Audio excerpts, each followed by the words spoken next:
তুমি তোমাকে পড়াশোনা করতে বলছি আর তুমি খাতা ছিঁড়তেছো। তুমি এটা কেমন কথা?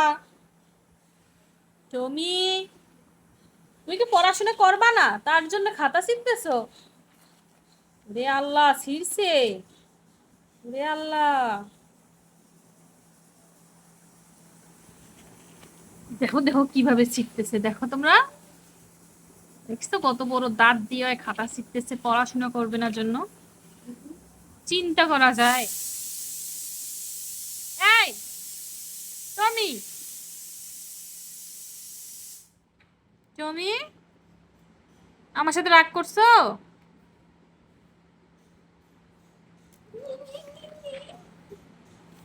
এই পড়াশোনা করো।